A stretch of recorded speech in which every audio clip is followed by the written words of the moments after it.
Hello guys, welcome you all. This is channel day with MK. திரும்ப எங்கே கிளம்பிட்டோம்? எப்பவுமே மிட் நைட்ல தான் கிளம்புவோம். இப்போ வந்துட்டு கொஞ்சம் பிஃபோரா ஒரு 11 o'clock, midnight 12 o'clock. But நம்ம 11 ஓ கிளாக் கிளம்பியிருக்கோம். நம்ம எங்க போறோம்?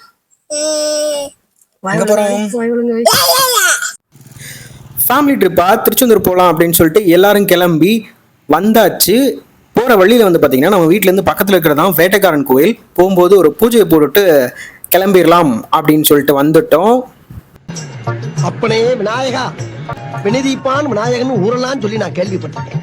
இன்னைக்கு நான் வெளியே போறப்ப எந்த வினையும் எந்த வில்லங்கமும் என் எதுக்க வராம நீதான் என் கூடயே இருந்து காப்பாற்றணும். இது என் உத்தரவு. மீறின கடுப்பாயிருவேன். தொப்பை உள்ளது இல்ல. இதை கவனிக்காம விட்டுட்டனே. ஏய், நீங்க எங்கடா போறீங்க? இப்போ வண்டியில கிளம்பலாம், வா, டைம் ஆச்சு. நீங்க மட்டும் சாமி கும்பிட்ற மாதிரி வீடியோ எடுத்தீங்கல்ல, எங்களையும் வீடியோ எடுத்து அட்டாச் பண்ணுங்கன்னு சொல்லி ரொம்ப நேரமா சாமி கும்பிட்டு நின்று இருந்தானுங்க.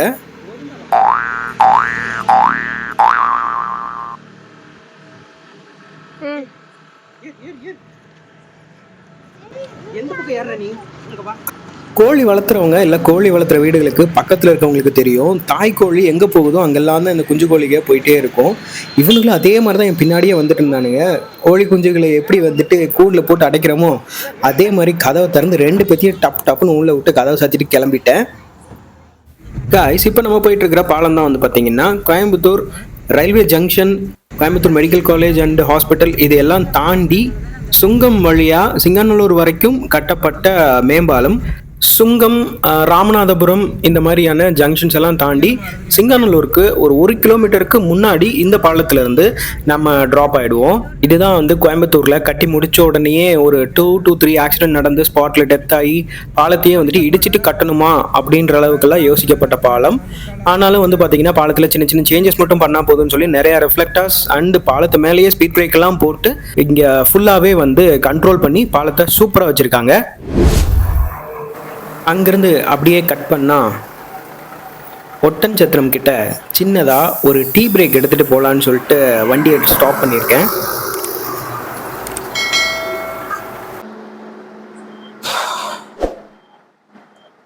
இந்த தடவை வந்து பார்த்தீங்கன்னா கோயம்புத்தூரில் காஃபி வச்சு திருச்செந்தூர் வரைக்கும் எடுத்துகிட்டு போகலான்னு சொல்லி கொண்டு வந்திருக்காங்க. நைட்டு ஒரு 2 o'clock ஒட்டன்சத்திரம் கிட்ட நின்றுட்டுருக்கேன். வண்டி ஓட்ட தூங்கிடாதான்னு சொல்லி கோயம்புத்தூரில் காஃபி வச்சு சில்வர் டம்ளர் ஃப்ளாஸ்க்கு எல்லாம் எடுத்து கொண்டு வந்து கொடுக்குறாங்க. பட் எனிவே ஒரு டைமோட ஒரு 100 rupees சேவ். ஒரு டைமோட ஒரு 100 rupees சேவ். இருந்தாலும் என்னை பொறுத்த வரைக்கும் எதுக்காக வெட்டி விடுறோம்? ஒரு டிஃப்ரெண்ட் டைப்ஸ் ஆஃப் ஃபுட்ஸ் ஆகணும். வேறு ஊரில் எந்தெந்த மாதிரி எல்லாம் வந்துட்டு அவங்கவுங்க எப்படி ப்ரிப்பேர் பண்ணுறாங்க. நம்ம ஒரே ஊருக்குள்ளேருந்து சாப்பிட்றதுக்கு வேறு ஊர் போகும்போது அவங்க எப்படி ப்ரிப்பேர் பண்ணுறாங்க, அவங்க எப்படி ப்ரிப்பேர் பண்ணுறாங்க, அதோடைய டேஸ்ட் எப்படி இருக்குது அப்படின்னு பார்க்குறதுக்காக நம்ம போகிறோம். ஆனால் வந்து பார்த்திங்கன்னா இப்படி வீட்டிலேருந்து பார்சல் எடுத்துகிட்டு வரணும்னா நம்ம எதுக்காக வெளியில் போகிறோன்றதே தெரிய மாட்டேங்குது. பார்ப்போம்.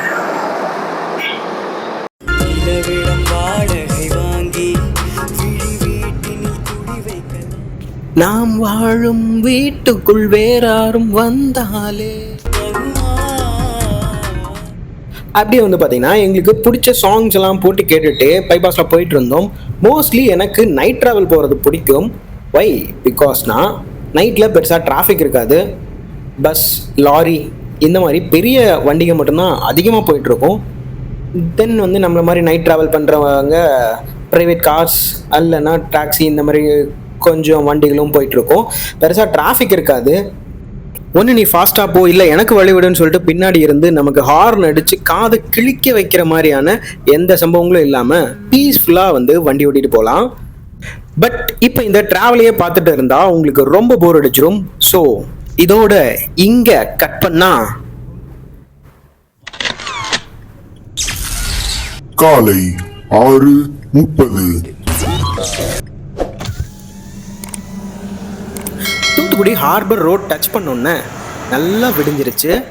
ஸோ அப்படியே சன் ரைஸ் ஆக ஆரம்பிச்சிட்டு இருந்தது. மெதுவாக சூரிய வெளிச்சத்தை பார்த்துட்டு அதுக்கப்புறமா கிளம்பலான்னு சொல்லிட்டு ரோட் சைடில் ஒரு ஓரமாக பார்க் பண்ணியிருந்தேன். லெஃப்ட் சைடு பார்த்தீங்கன்னா நமக்கு அப்படியே வந்து மெதுவாக சூரியன் வெளியே வர ஆரம்பிச்சது. விடிய ட்ராவல் பண்ணுறோம். ட்ராவல் ஃபுல் ஃபன்னாக இருக்கணும்னு எல்லாரும் சேர்ந்து பேசி வச்சு விடியற வரைக்கும் ட்ரைவ் பண்ணிட்டு வந்த என்னோட நிலைமை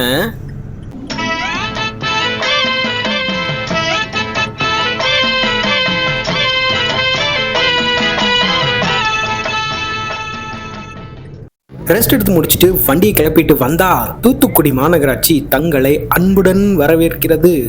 ஸோ இதுக்கப்புறம் நேரடியாக கோயிலுக்கு போயிட வேண்டியதுதான். திருச்செந்தூர் டெம்பிள் ரீச் ஆயாச்சு. சுற்றியும் பார்த்தீங்கன்னா கோயிலோட ரெனோவேஷன் ஒர்க் போயிட்டு இருந்தது. ஸோ நம்ம எப்பவும் வர வழி இல்லாமல் அதோடைய பேரலல் ரூட்டில் தான் இப்போ வந்து கோயிலுக்குள்ளே போக ஆரம்பிக்கிறோம். திருச்செந்தூர் முருகா திருவடி சரணம் அப்படின்ற போர்டு படிச்சுட்டு நேராக உள்ளே வந்தோம்னா பொது தரிசனம், வள்ளிகுகை இதெல்லாம் நேராக போகணும்.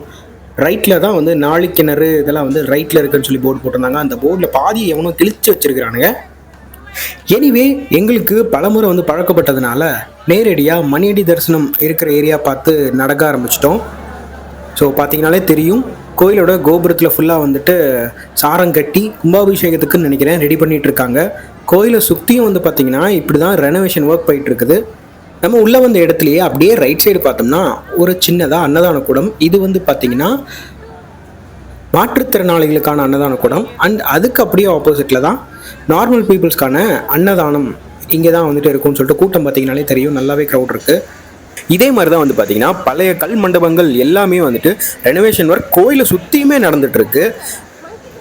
கோயிலோட க்ரௌடெல்லாம் க்ராஸ் பண்ணி நம்ம க்யூக்கு போகும்போது தான் பார்த்தீங்கன்னா லெஃப்ட் சைடில் திருச்செந்தூர் கோயிலுடைய யானை, இது ஒரு பெண் யானை. 2007 வருஷம் பிறந்ததாக சொல்லப்படுற இந்த யானைக்கு இப்போ வந்து பார்த்தீங்கன்னா 17 வயசு கிட்டத்தட்ட ஆச்சு. நம்ம யானையை பார்த்துட்டு மெதுவாக வந்து மணியடி தரிசனத்தில் போக ஆரம்பிச்சிட்டோம். மணியடி தரிசனம்னா வேற ஒன்றும் இல்லைங்க, கட்டண தரிசனம் தான். 100 ரூபா டிக்கெட் ஒரு ஆளுக்கு. திருச்செந்தூர் கோயிலை பொறுத்த வரைக்கும் அஃபிஷியலாக அனௌன்ஸ் பண்ணப்பட்டது ரெண்டு வழி தரிசனம் தான். ஒன்று பொது தரிசனம், இன்னொன்று 100 ரூபா கட்டண தரிசனம். பொது தரிசனத்தில் எப்பவுமே ரொம்ப கூட்டமாக இருக்கும் அண்ட் அதோட காத்திருப்பு நேரமும் அதிகமாக இருக்கும். ஸோ நான் எப்பவுமே ப்ரிஃபர் பண்ணி வர்றது இந்த கட்டண தரிசனம் தான். திருச்செந்தூரில் முருகனை சீக்கிரமாக பார்க்கணும்னா நீங்கள் விஐபி இறக்கணுன்ற அவசியம்லாம் இல்லை. க்யூவில் நிற்காமல் கோயிலுக்குள்ள இடத்துக்கு போனீங்கனாலே நிறைய ஐயர்கள் நின்றுருப்பாங்க. நீங்கள் கேட்கவே வேணாம், கிராஸ் ஆனீங்கனாலே போதும் உங்கள் தலைக்கு 500 1000ன்னு சொல்லி உங்கள்கிட்ட பேசி கரெக்ட் பண்ணி நேராக உங்களை கூப்பிட்டு போய் கற்பூர தீபாராதனை காட்டுற இடத்துலையே விட்டுருவாங்க. இன்னும் 1000 ரூபாய் கொடுத்தா பிரசாதத்தை நம்ம வீட்டுக்கே கொண்டு வந்து கொடுத்துருவாங்க போல. அநியாயம் பண்ணுறீங்கயா கோயிலில். லைனில் நிற்கிற நாங்கள் வெயில் தாங்காமல் விசிறி தாத்தா கிட்ட விசிறியெல்லாம் வாங்கி வீசிட்டு மணிக்கணக்காக நாங்கள் க்யூவில் நின்று வரோம். இவங்க என்னடான்னா 500 1000 வாங்கிட்டு உள்ளே விட்டுட்டு இருக்காங்க. எனிவே ஒரு 3 hours லைனில் நின்று செந்தில் ஆண்டவனோட தரிசனம் முடிச்சுட்டு நாங்கள் ரூமுக்கு கிளம்பிட்டோம்.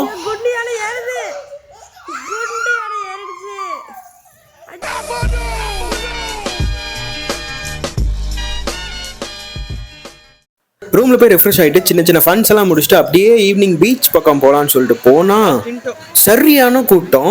கரெக்டாக சித்திரை 1க்கு முந்தின நாள் நாங்கள் வந்து தரிசனத்துக்காக வந்திருந்தோம்.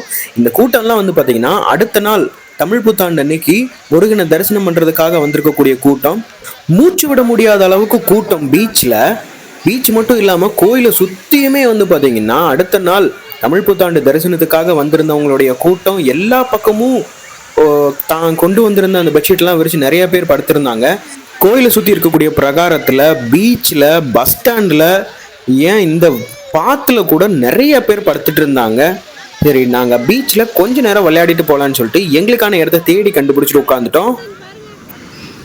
பீச் மணல்லையும் கடல்லையும் கொஞ்ச நேரம் விளையாடிட்டு இருக்கும் போதே வந்து பார்த்தீங்கன்னா சிச்சுவேஷன் திடீர்னு மழை வர மாதிரியான சூழ்நிலை உருவாச்சு. சம்மரில் எப்படா மழை வரும்? நம்ம கோயம்புத்தூர்லேருந்து கிளம்பும் போது அவ்வளோ வெயில் அடிச்சுது. ஆல்ரெடி வெயிலோட ஹீட்டை தாங்காம தான் கடல்லையாவது கொஞ்ச நேரம் விளையாடலான்னு சொல்லிட்டு வந்தோம். திடீர்னு வந்து பார்த்தா இங்கே சூழ்நிலை இப்படி மாறிடுச்சேன்னு சொல்லி வந்து பார்த்தா ரூமுக்கு வந்த உடனேயே நல்லா மழைங்க. கிட்டத்தட்ட 2 மாதம் கழிச்சு இந்த மழை. கோயம்புத்தூரில் வெயில் சுட்டெரிக்கும் வெயில் அப்படின்ற மாதிரி இத்தனை வருஷம் கோயம்புத்தூரில் இல்லாத வெயில் இந்த வருஷம் பட்டே கிளப்புச்சு. அதையெல்லாம் தாண்டி வந்து பார்க்கும்போது இங்கே திடீர் நல்லா மழை. ஐயோ, இந்த மழையிலையும் ஒதுங்கிறதுக்கு ஒரே ஒரு சின்ன ஒரு ஷெட்டில் மட்டும் நின்று போலீஸ்காரங்க அவங்க டியூட்டியை பார்த்துட்டு இருக்காங்க. என்ன பண்ணுறது? நெக்ஸ்ட் டே சித்திரை 1 தமிழ் புத்தாண்டு. இந்த மழையிலையும் வந்து பார்த்தீங்கன்னா வண்டிகை வந்துட்டும் போயிட்டு தான் இருக்குது. ஸோ அவங்க டியூட்டி பார்த்துட்டு இருக்காங்க. என்ன மழை அடித்தாலும் வெயில் அடித்தாலும் நாங்கள் எங்கள் டியூட்டி பார்த்து தாண்டா ஆகணும்னு சொல்லிட்டு நின்றுட்டு இருக்காங்க. ரொம்ப நாள் கழித்து வந்த மழை ஒரு பக்கம் சந்தோஷத்தை கொடுத்தாலும் இன்னொரு பக்கம் அடுத்த நாள் தமிழ் புத்தாண்டை எதிர்பார்த்து வந்த கூட்டம், எங்கேயுமே தங்குறதுக்கு இடம் கிடைக்காம கிடைச்ச இடத்துலலாம் தூங்கின ஜனங்க இந்த மழையில் எங்கே போனாங்க, எப்படி இருந்தாங்க, இந்த ஒரு நாள் ஃபுல்லாக எப்படி சர்வை பண்ணி போனாங்கன்னு தெரில. இந்த மழையை நான் வீடியோ எடுத்துகிட்டு இருக்கும்போது டைம் கரெக்டாக 11 மணி. இந்த இடத்தோட இந்த வீடியோவை கட் பண்ணிவிட்டு நான் தூங்க போகிறேன். மறக்காமல் நம்ம சேனலுக்கு சப்ஸ்கிரைப் பண்ணிடுங்க. Until then, bye from MK.